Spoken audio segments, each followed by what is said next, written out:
Plaguing the Jubilee Party, reactions continue. We're now joined by our Nyeri-based reporter, Clement Masombo, who has more on this. Clement, what are people saying on the ground?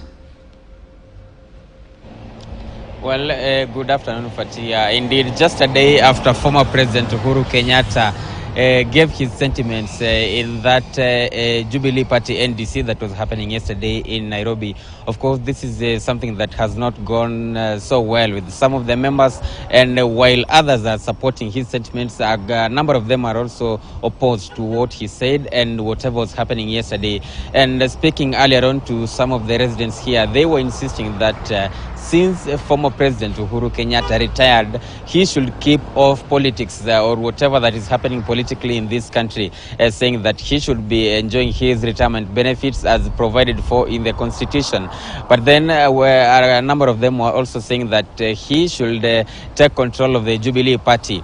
And also, I have also been speaking to some of the leaders from this region over the phone, and quite a number of them are insisting that President Uhuru Kenyatta, former President Uhuru Kenyatta, should keep off politics, and that whatever is happening, he actually, for someone like former MP of Nyeri Town, Gunjeru Wambogo, he was very categorical, saying that President Uhuru Kenyatta, what he's trying to do is trying to take Jubilee Party to insisting that they are still in Azimio la Umoja, One Kenya coalition, while the other faction that is led by former MP of Kieni Kanini Kega, who is actually the Yala Member of Parliament, saying that Jubilee Party is now in Kenya Kwanza.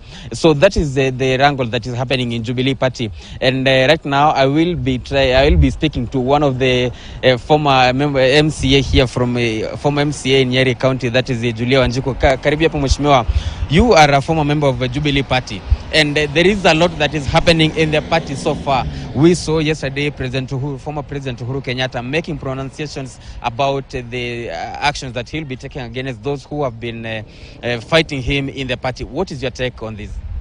Well, as you've said, my name is Julia Wanjiku, formerly nominated by the Jubilee Party in the County Assembly of Nyeri.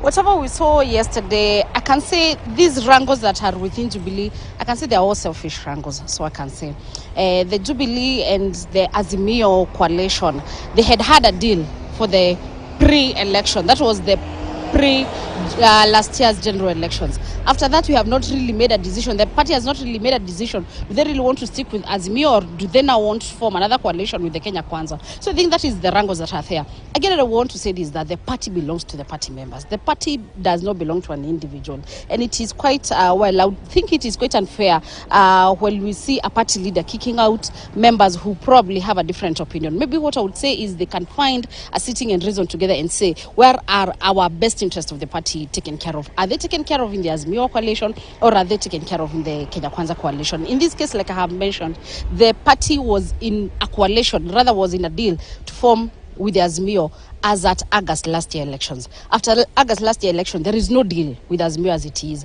So again, it is upon the party to have it is upon the delegates in the party themselves, rather the party members from the grassroots level upwards, to have a conversation and say, do they want to be in Kenya Kwanza? Do they want to be in Azimio? And then from there, we can actually stop seeing all these wrangles, because I would actually say they really don't look good to a former head of state, for sure. The other day we saw him with what was actually came up yesterday, being protected, having to be protected by individuals as he's going to protect what is called protecting the party. Again, we have seen our other Waheshimiwas like Kanini Kega and Sabina Chege also stepping up for what they believe is right for the party. What I can say is that this whole issue, the party belongs to the individuals, rather the party belongs to the party members. Therefore, they should come from the bottom, what we can call now bottom up, as it is the new slogan in town, the bottom up, of coming from the bottom and realizing where do we want to take the party as party members, where are our interests well taken care of. And lastly, we heard President Uhuru Kenyatta say that he was willing to retire from politics, but from whatever is happening in the party, that some members have pushed him back to come to politics. What's your take on that? I actually heard him categorically say that he said that he was ready to retire and hand over, but because he has been insulted, and he also mentioned about his goats being stolen, he has now been forced to come back to protect the party. That is what I'm terming of a bit selfish, because that means, in essence, what he said is, if these guys stopped insulting me, if these guys stopped stealing my mbusis, if these guys stopped invading my shambas and all that, we really will not be able to come back and protect the party. That is what I would say.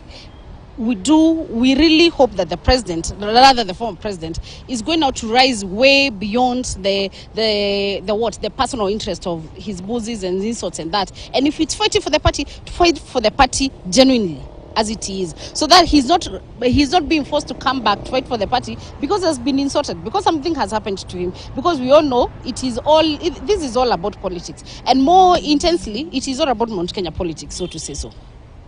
All right, thank you so much for your time and speaking to us, Mheshimiwa Julia. Of course, those are just some of the sentiments, and from the look of things, pressure continues to mount on former President Uhuru Kenyatta to exit party politics and not to involve himself in any political happenings in the country. So we shall continue to seek views from other leaders from this region on what exactly they think about whatever is happening within Jubilee Party. Over to you.